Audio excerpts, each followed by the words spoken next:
Hello everyone, welcome to my YouTube channel. Today we will discuss about a topic that is electrolyte imbalance, जो कि hyperkalaemia है. Hyperkalaemia एक ऐसा topic है जो लाइफ थ्रेटनिंग कंडीशन है.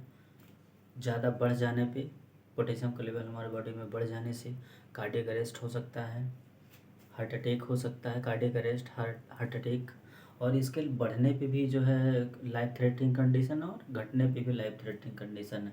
तो आज हम स्टडी करेंगे कि हाइपरकैलेमिया क्या है और ये इसके मतलब एटियोलॉजी फैक्टर्स क्या हैं, सिम्टम्स और मैनेजमेंट क्या क्या हैं, और ये हमारी स्टूडेंट लाइफ में भी इम्पॉर्टेंट है और मोस्ट इम्पॉर्टेंट है क्लिनिकल हमारी प्रैक्टिकल लाइफ में. हॉस्पिटल्स में इसका सबसे ज़्यादा इम्पॉर्टेंट रोल है. बहुत सारे ऐसे मरीज आते हैं, जैसे CKD का मरीज है तो उसमें हाइपरकैलेमिया मोस्ट कॉमन देखने को मिलता है. तो ऐसे बहुत सारे कंडीशन है जिसमें हाइपरकैलेमिया के मरीज हमें देखने को मिलते हैं. तो उसमें हम कैसे उसका मैनेजमेंट करें, क्या क्या सिम्टम्स हैं, तो आज हम देखते हैं हाइपरकैलेमिया क्या है. तो hyperkalaemia is a condition in which potassium level increase from normal range. Potassium का लेवल जब हमारे ब्लड में नॉर्मल रेंज से ज़्यादा हो जाता है. नॉर्मल रेंज कितना होता है? 3.5 टू 5.1 मिलीक्यूलन पर लीटर. ये नॉर्मल रेंज है पोटेशियम का. इससे जब बढ़ जाता है किसी भी कारण से तो वो क्या होता है? हाइपरकैलेमिया में आता है. हाइपरकैलेमिया के 3 स्टेजेस होते हैं. फर्स्ट स्टेज माइल्ड में क्या होता है? इसका जो लेवल है 5.5 टू 6.6 मिलीक्यूलन पर लीटर. ये इसका जो है माइल्ड का रेंज है. सेकंड नंबर है मॉडरेट कितना होगा हाइपरकैलेमिया में? मॉडरेट हाइपरकैलेमिया इसमें 6 to 6.9 milliequivalent per litre. ये मॉडरेट है. ये भी लाइफ थ्रेटनिंग कंडीशन में आ जाता है. और जो सीवियर हाइपरकैलेमिया है इसका जो नॉर्मल है मोर देन 7 और 8, मोर देन 7 जो है सीवियर हाइपरकैलेमिया में आएगा. और ये लाइफ थ्रेटनिंग होती है. अगर इसे मैनेज ना किया जाए तो इससे कार्डियक अरेस्ट, मरीज की जान भी जा सकती है, हार्ट अटैक जैसे जो है लाइफ थ्रेटनिंग कंडीशन हो सकती है. तो इसके जो है पोटेशियम हमारे बॉडी में इसका रोल क्या क्या होता है, ये हमारे बॉडी में इसका वर्क क्या है ये देखते हैं पहले. तो पोटेशियम जो है हमारे बॉडी में इसके कुछ 4-5 जो है इसके फंक्शन, बेसिक फंक्शन है और major function. Basic function, major function है जो कि बहुत ज़्यादा इम्पोर्टेंट रोल रखते हैं. तो फर्स्ट वन है, ये क्या करता है? हमारे हार्ट फंक्शन को, हार्ट के हेल्थ को इम्प्रूव रखता है. जैसे ये कॉन्ट्रैक्शन है, रिलैक्सेशन जो साइकिल है हार्ट की, ये इसको मेंटेन रखता है. नेक्स्ट नंबर, ये जो हमारे बॉडी का इंटरसेलुलर स्पेस है या सेल्स हैं उसमें हाइड्रेशन प्रोवाइड करता है. नेक्स्ट वन फंक्शन दिया हुआ है सपोर्ट बोन हेल्थ. ये बोन हेल्थ को कैसे सपोर्ट करेगा? It will prevent from osteoclast. ये बोन रिजॉर्प्शन मतलब होता है सेटिंग डाउन ऑफ बोन. तो ये रिजॉर्प्शन जो है कम करता है, बोन को प्रिवेंट करता है, बोन रिजॉर्प्शन को, ओस्टियोक्लास्ट को प्रिवेंट करता है. नेक्स्ट वन है रिड्यूस मसल्स क्रैम्प. ये मसल्स क्रैम्प होते हैं अगर जो है ये इसका लेवल बढ़ जाएगा. ये अगर मेंटेन है बॉडी में तो मसल्स क्रैम्प को ये मेंटेन रखेगा, होने नहीं देगा.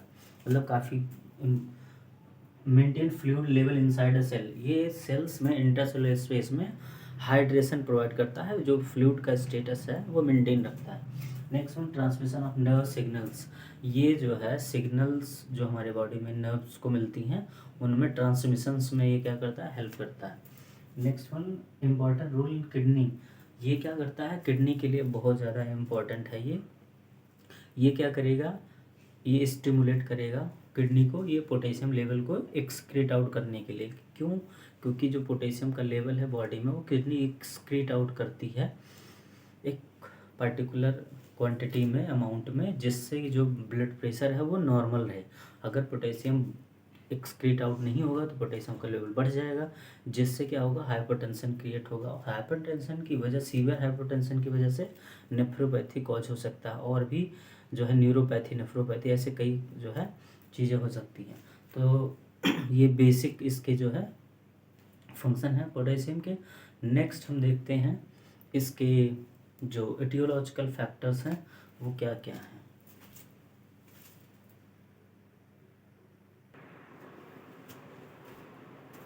Now we will discuss about etiological factors.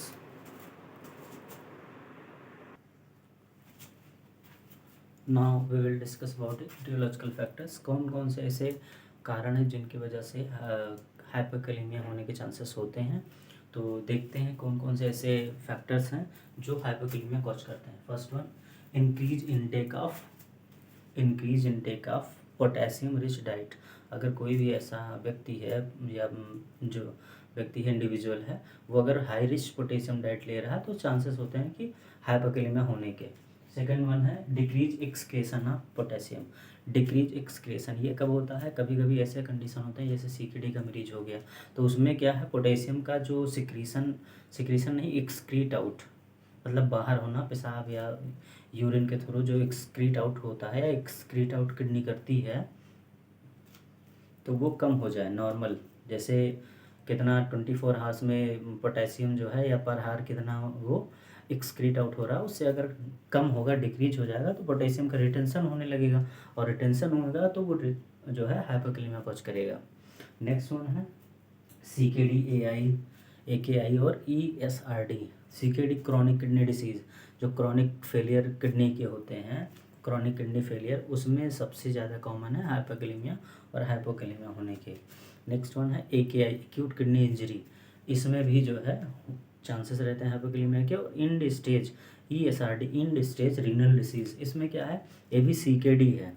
CKD वाली मरीज में कॉमन होता है क्योंकि उसमें यूरिन आउटपुट उनका लेस होता है, एक्सक्रीट आउट नहीं होते हैं, तो इलेक्ट्रोलाइट इम्बैलेंस हो जाते हैं, ठीक है। और कुछ मेडिसिन भी चलती हैं जिनकी वजह से जो है हाइपरकैलेमिया होते हैं। तो सीकेडी, एकेआई, ईएसआरडी मोस्ट कॉमन जो है प्रॉब्लम है जिसकी वजह से हाइपरकैलेमिया होते हैं। Next one, redistribution of potassium into the extracellular space.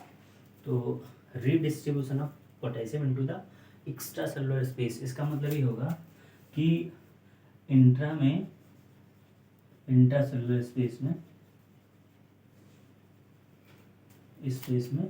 98% potassium होता है और एक्स्ट्रा सेलुलर स्पेस में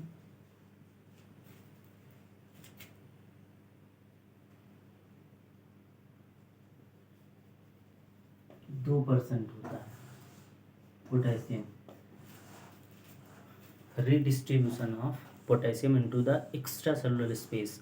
अब एक्स्ट्रा सेलुलर स्पेस में 2% पोटेशियम होता है और इंट्रा सेलुलर स्पेस में 98%। जब 2% से ज़्यादा, मतलब ये 98% इंट्रा में है, एक्स्ट्रा में 2, तो ये इंट्रा वाला किसी ऐसे कंडीशन में ये यहाँ पे ज़्यादा भेजने लगे, मतलब एक्स्ट्रा डिस्ट्रीब्यूशन हो रहा, 2 से 3-4% हो जाए एक्स्ट्रा सेलुलर स्पेस में, तो वो हाइपरकैलेमिया कॉज करेगा। Next one, Addison disease. Addison disease एक ऐसा कंडीशन है जिसमें कार्टिसोल का प्रोडक्शन और एल्डोस्टेरोन हार्मोन्स का, इन दोनों हार्मोन्स का जो है सिक्रीशन कम होता है, जिसकी वजह से पोटेशियम का बॉडी में रिटेंशन होता है। और पोटेशियम का रिटेंशन जब होता है बॉडी में तो वो अपने आप जो है लेवल बढ़ जाता है पोटेशियम का ब्लड में। तो एडिशन डिसीज़ में इसकी वजह से हाइपरकैलेमिया कॉज होता है क्योंकि प्रोडक्शन कार्टिसोल का कम होगा और एल्डोस्टेरोन का। एडिशन डिसीज़ में यही होता है, तो वो क्या करेगा, पोटेशियम का रिटेंशन कॉज करेगा और रिटेंशन कॉज होगा तो हाइपरकैलेमिया होगा। Next one, adrenal insufficiency. Adrenal insufficiency एक ऐसा डिसीज़ है जिसमें क्या होता है, हाइपो एल्डोस्टेरोन का कारण होता है। मतलब ये क्या होता है, इन एड्रिनल इनसफिशिएंसी में कि जो एल्डोस्टेरोन है इसका सिक्रीशन कम होता है और हाइपो एल्डोस्टेरोन की वजह से पोटेशियम का रिटेंशन होता है, जिसकी वजह से हाइपरकैलेमिया होता है। नेक्स्ट वन है इंसुलिन डेफिशिएंसी। इंसुलिन डेफिशिएंसी कैसे कॉज करेगा हाइपरकैलेमिया। इंसुलिन डेफिशिएंसी क्या करता है, ब्लड शुगर को इंक्रीज करता है, मतलब हाइपरग्लाइसीमिया कॉज करता है। और हाइपरग्लाइसीमिया जो है ये क्या करता है, ये हाइपर ऑस्मोलरिटी की वजह से पोटेशियम के लेवल को इंट्रा से एक्स्ट्रा में शिफ्ट करता है, तो इसकी वजह से हाइपोकैलेमिया होता है। Next number acidosis. एसिडोसिस मतलब जब बॉडी में हमारे ब्लड का पीएच घट जाए, ज़्यादा घट जाए, एसिड का लेवल ज़्यादा बढ़ जाए। जब बॉडी में एसिड का लेवल बढ़ जाएगा तो वो क्या होगा, वो पोटेशियम को इंट्रा से एक्स्ट्रा में शिफ्ट करेगा। ये बॉडी का मैकेनिज्म है, तो इसकी वजह से हाइपोकैलेमिया होने के चांसेस हो जाएंगे।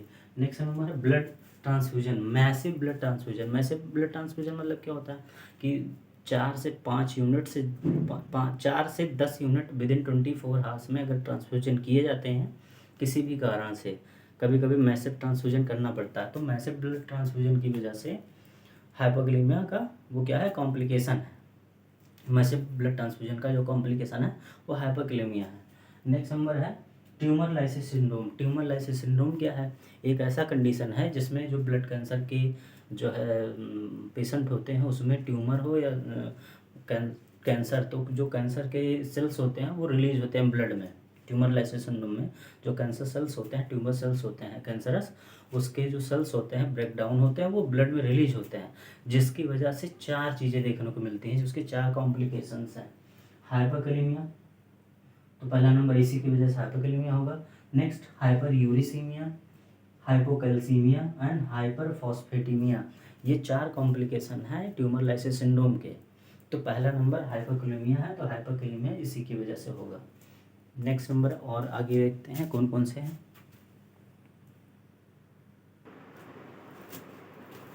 And next aetiological factor is some drugs.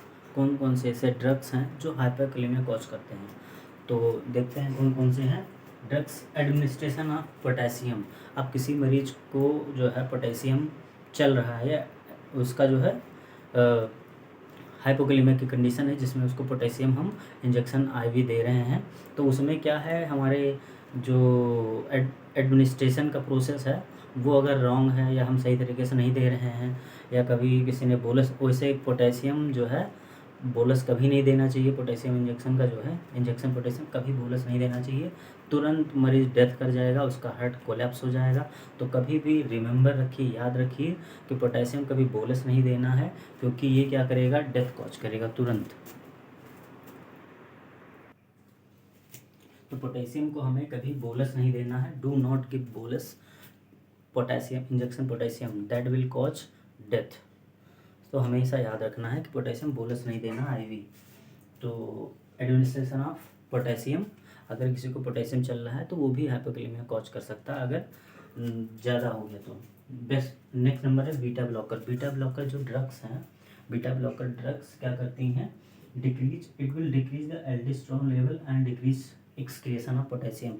जो बीटा ब्लॉकर लॉन्ग टाइम से खाते हैं मेडिसिन, उनको क्या है, वो इनहिबिट कर देता है, एल्डोस्टेरोन के प्रोडक्शन को कम कर देता है, और वो क्या करता है, पोटेशियम एक्सक्रीशन को भी कम कर देता है। बीटा ब्लॉकर 2 चीज़ों को करता है, एल्डोस्टेरोन को कम करेगा तो वो सोडियम पोटेशियम का रिटेंशन कॉज करेगा, और दूसरा नंबर एक्सक्रिएशन को भी, इसके आउटपुट को भी पोटेशियम के कम कर देता है, जिसकी वजह से हाइपोकैलेमिया होता है। Next number AC inhibitors. AC inhibitors जो हाइपरटेंसिव ड्रग्स हैं, ये जैसे कैप्टोप्रिल, इनालाप्रिल, रैमिप्रिल, ये जो है ड्रग्स क्या करती हैं, reduce secretion of excretion of potassium and decrease aldosterone. ये क्या करेंगे, लॉन्ग टाइम से अगर कोई ये ले रहा है दवा, तो ये क्या करते हैं, उसके एक्सक्रिएशन को, एक्सक्रीट आउट को कम कर देते हैं, जिससे पोटेशियम बढ़ जाएगा। एल्डोस्टेरोन कम होगा तो भी रिटेंशन कॉज करेगा पोटेशियम का, तो इसकी वजह से हाइपोकैलेमिया होगा। नेक्स्ट नंबर है स्पाइरोलैक्टोन डाययूरेटिक। ये एक टाइप का डाययूरेटिक है, तो ये ऐसे मरीजों में दिया जाता है जो हाइपोकैलेमिया वाले मरीज होते हैं। लेकिन हाइपोकैलेमिया वाले मरीज में हम स्पाइरोलैक्टोन देते हैं तो वो क्या करता है, सारे इलेक्ट्रोलाइट्स को नॉर्मल अमाउंट में एक्सक्रीट आउट करता है, बट सोडियम पोटेशियम को ये क्या करता है, रिटेन कर लेता है। तो इसकी वजह से बढ़ने के चांसेस हो जाते हैं, क्योंकि ये स्पाइरोलैक्टोन डाययूरेटिक ऐसा है कि जब इसको हम देते हैं हाइपोकैलेमिया में देते हैं, क्योंकि ये एक्सक्रीट आउट ज़्यादा करता है, कम करता है, तो जब कम होगा तो रिटेंशन होगा, इसकी वजह से बढ़ सकता है। और नेक्स्ट और भी कुछ ड्रग्स हैं। डिजॉक्सिन। डिजॉक्सिन एक ऐसा कार्डियक ड्रग है जो क्या करता है, disturb sodium potassium pump. Sodium potassium pump को क्या करेगा, कम करेगा। इसमें क्या होता है कि सोडियम और पोटेशियम का जो है, जैसे एक्सक्रीशन है उसमें डिसरप्शन हो जाता है, जैसे सोडियम क्या ज़्यादा एक्सक्रीट आउट होगा और मतलब पोटेशियम इंट्रासेलुलर में शिफ्ट होता है। लेकिन जब इसमें डिजॉक्सिन ज़्यादा टाइम से किसी को चलता है तो disrupt of sodium potassium pump, जब सोडियम पोटेशियम पंप डिसरप्ट होंगे तो हाइपोक्लेमिया कॉज करता है, क्योंकि आउट ऑफ सेल जाने लगता है पोटेशियम का level. Next one succinylcholine. Succinylcholine जो है एक ऐसा हार्मोन है जो बाइंड होने पे ACH हार्मोन्स, ये नहीं सॉरी, सक्सिनाइल कोलिन एक ऐसा एनेस्थेटिक एजेंट है, सॉरी मिस्टेक हो गया।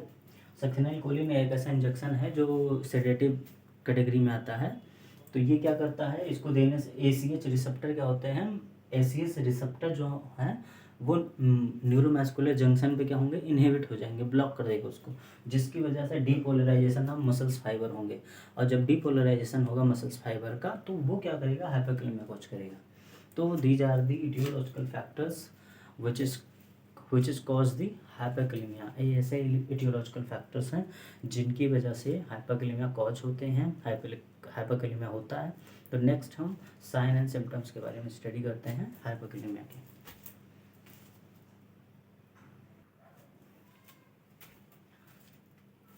Next one clinical features of hypokalaemia. कौन कौन से ऐसे लक्षण हैं, क्लिनिकल फीचर्स होंगे, साइन होंगे और ECG चेंजेस होंगे जिससे हमें पता चलेगा कि हाइपोक्लेमिया है मरीज को। तो फर्स्ट वन एक की है, न्यूमेनिक है, जिसको हम याद कर सकते हैं, तो ये बेटर है कम मतलब वर्ड में समझने के लिए। तो मर्डर, तो M से मसल्स वीकनेस हार्ट की, और रेस्पिरेटरी मसल से क्या हो सकती है, हार्ट की, स्पेशली हार्ट की मसल्स वीक हो जाएंगी। यू मतलब यूरिन आउटपुट डिक्रीज हो जाएगा। Respiratory failure due to muscles weakness, अब कार्डियक जो मसल्स है वीक हो जाएगी जिसकी वजह से रेस्पिरेटरी फेलियर में जाएगा मरीज। Next number decrease cardiac contraction, जो हार्ट का कॉन्ट्रैक्शन है वो डिक्रीज होगा। नेक्स्ट हम अर्ली मसल स्विचिंग, मतलब जब हाइपोक्लेमिया होगा तो सबसे पहले अर्ली स्टेज में सबसे पहले उसको पता चलेगा कि मसल स्टूचिंग हो रहे हैं, क्रैम्प्स हो रहे हैं और पेन हो रहा है muscles. Next one rhythm changes, rhythm change ये मोस्ट इम्पॉर्टेंट है। रिदम चेंजेस में हमें ध्यान देना क्या क्या चीज़ें हैं। रिदम चेंजेस में tall P wave, T wave जो होगा वो लंबा होगा, जैसे ये ECG का नॉर्मल वेव है, ये पी वेव है, ये R है, Q S और T ये नॉर्मल है। पी वेव ये है एकदम देखिए थोड़ा सा उठा हुआ है, और टी वेव है, ये यू वेव है जो ये दिख रहा है, ये ST ये नॉर्मल है। फिर हाइपोक्लेमिया में चेंजेस क्या क्या होंगे, तो T wave tall prolong PR intervals, ST depressed. तो टी वेव टैल होगा, तो टी वेव की हाइट क्या होगी, ये लंबी होगी, ऊंची होगी, तो टी टैल है। ये फर्स्ट साइन है जो हम उसमें देखते हैं ECG में। दूसरा नंबर प्रोलॉन्ग PR इंटरवल्स, तो P और R का जो इंटरवल है यहाँ कम है, देखिए ये है कम, यहाँ क्या हो गया, ज़्यादा हो गया। तो PR के इंटरवल जो हैं ये क्या हो गए हैं, ज़्यादा हो गए हैं। तो नेक्स्ट हम ST डिप्रेस्ड, यहाँ देखिए ST जो है ये सही है, ये वेव, ये क्या हो गया, डिप्रेस्ड हो गई है, देखिए ऊपर को थोड़ी उठी हुई है, तो ये ST डिप्रेस्ड होंगे। Wide QR complex, normal ECG में देखिए इसका जो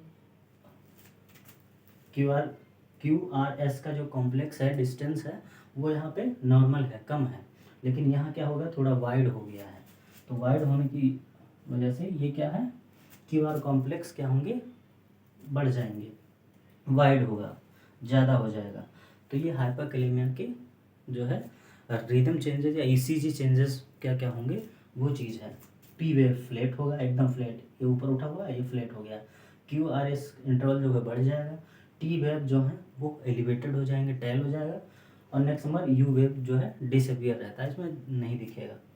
तो ये क्या है, ECG चेंजेस हैं हाइपोक्लेमिया के, ये ध्यान रखना है। कभी कभी मॉनिटर में भी आपको याद होना चाहिए कि टी टेल है, तो टी टेल अगर किसी का आ रहा है तो तुरंत समझ जाइए हाइपोक्लेमिया का कारण है या लाइफ थ्रेटनिंग कंडीशन है। नेक्स्ट नंबर है पाल्पिटेशन, उसकी हार्ट बीट जो है एबनॉर्मल हो जाएगी।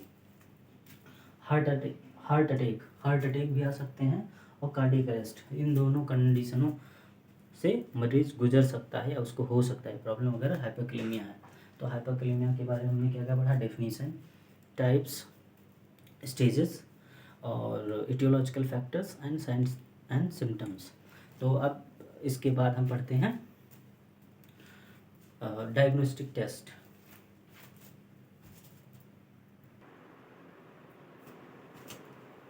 Next one, diagnostic test. कौन कौन से ऐसे टेस्ट हैं जो हाइपरकैलेमिया कंडीशन में करा सकते हैं। तो पहला नंबर हिस्ट्री कलेक्शन करेंगे।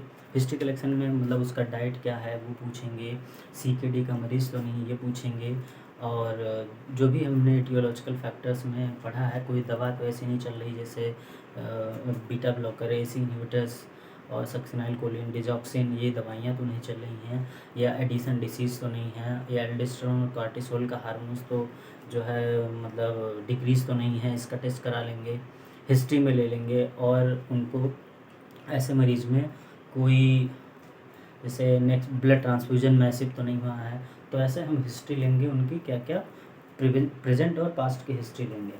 नेक्स्ट वन है हम फिजिकल एग्जामिनेशन में क्या क्या चेक कर सकते हैं, उनका हम पल्स रेट चेक कर सकते हैं, BP चेक कर सकते हैं, रेस्पिरेशन रेट चेक करते हैं, ये सारी चीज़ें चेक करेंगे। स्वेलिंग वगैरह तो नहीं है, और जैसे CKD का मरीज़ है तो CKD वाली मरीज़ में स्वेलिंग वगैरह कॉमन होता है एंकल रीजन पे, रिस्ट पे, ऑर्बिटल एरिया पे, तो ये इंडिकेट करता है कि यूरिन आउटपुट लेस हो गया है और सोडियम रिटेंशन हो रहा है, क्योंकि किडनी एक्सक्रीट आउट नहीं कर पा रही है, किडनी CKD का मरीज़ है तो नेक्स्ट वन ECG कराएंगे। ECG में हमें चेंजेस हमने जो बताया है कि फ्लैट P वेव मिलेगा हाइपरकैलेमिया में, T वेव टेल मिलेगा, QR कॉम्प्लेक्स वाइड हो जाएंगे, PRN इंटरवल प्रोलॉन्ग हो जाएंगे, ये चारों चीज़ें देखने को मिलेंगी ECG में।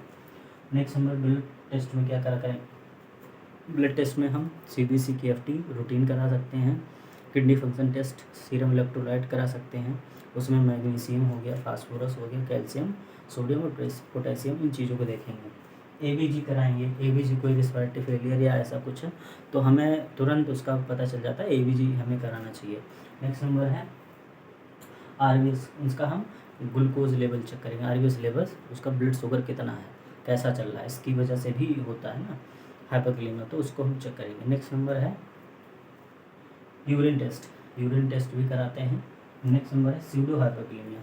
कभी कभी क्या है हमने सैम्पलिंग कराई, हमारा सैम्पलिंग का टेक्निक सही नहीं है, या जो सिरिंज हमने यूज किया है वो सही नहीं था, तो स्यूडो हाइपरकैलेमिया कभी कभी होता है। अब मान लीजिए कभी आपने सैम्पलिंग कराया या सैंपल जो लैब में लग रहा है उसमें भी मिस्टेक हो सकता है, तो रीडिंग बढ़ के आ सकती है।